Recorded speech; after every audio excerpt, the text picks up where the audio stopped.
Okay, so this is the Salem Karate Dojo. It's been finished for a little while. We are located in Salem, Illinois, about the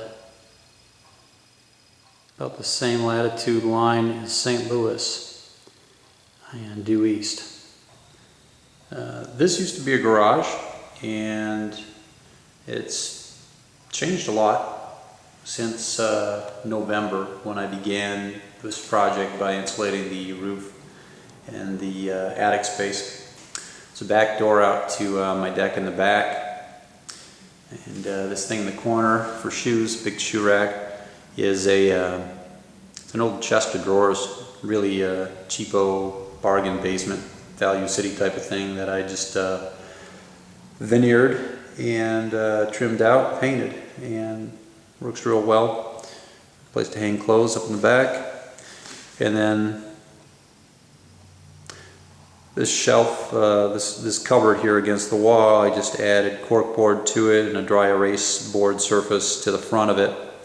And this was a typical shop cupboard for paint and stuff like that, so nothing special. The place has got 3 windows, and each of them I put a what's called a noren over it. Norens are a Japanese entryway covering, so it's really not a proper window treatment, but I thought it looked really cool, and this noren has Okinawan theme to it, the hibiscus and some of the other items on it. Okay, and this is a handy dandy incline sit-up bench I made. If anyone wants the plans for how I made this, I can share it with you. Hanging here is a sagi machiwara. We use that a lot in the Shinjinbukan. The background here, I took 2 doors and I installed deadbolt locks to the wall and put a closet hinge at the bottom. So these doors swing out, and then there's a latch at the top, so you can attach these doors together and can use it as a makeshift changing room.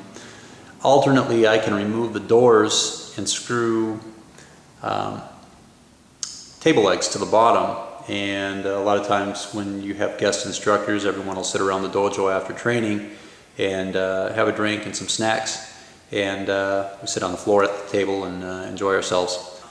I've made 2 sashi. That's what Onaga Sensei calls these. A lot of people consider them, they call them a tan, and we work out with these quite a bit as well. I made mine with PVC and concrete. And then on the wall here, it's the back wall of the dojo. You can see my chi-ishi and the nigirigame as well. Just made those recently because I gave all my old ones away before I went to Okinawa. There's the Rushokai Dojo-kun, the dojo rules and the curriculum. And then over here in this spot, that's where we'll put the Shinjinbukan Dojo-kun. So I've mounted 9 mirrors. Decided to stop there, and it seemed at times to be a bit too much. And then there's my teaching licenses there for the Rushokai and the Shinjinbukan, my Daruma. And there over in the corner is all my weapons. I'm not a weapons instructor, I'm not a weapons fanatic. I used to really be into Ryukyu Kobudo, and I did get a Shodan in it under Estrada Sensei in Grand Rapids. Have very good memories about that, and I figure maybe I'll resurrect some of that when I have time. And there's my one machiwara that I have up. I'm waiting on 2 bases from a friend. And I have spots on the floor for 5 total. So there's 1. And if you look here on each of the in the floor here, you'll see, I don't know if you can really make it out, but there's a space here where I've actually bolted the panel back down to the floor, and that can be lifted up, and underneath the subfloor can be there's a square that's cut out in that as well, and I can just cut out the insulation and bolt my other machiwara base to the floor. I've got 1 over here, and I have 2 in front of the shomen. So I've cut out the space around the base so that I could put it underneath the floor, and that allows for training without with a reduced risk of smashing your toes while you're working out. We do a lot of movements with our machiwara training. Up here, I was real proud of this. This has got kind of a bingata pattern from traditional Okinawan fabric along the wall, and this whole thing disguises my garage door.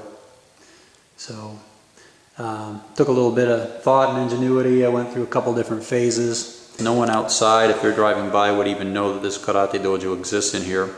Everything I've done here is completely reversible. I'm standing on a floating floor. So took out the tracks for the garage. Those are down in the basement. And that night light, I could actually train with just the night light on. When I turn off the lights, it stays just bright enough in here that I can kind of see what I'm doing.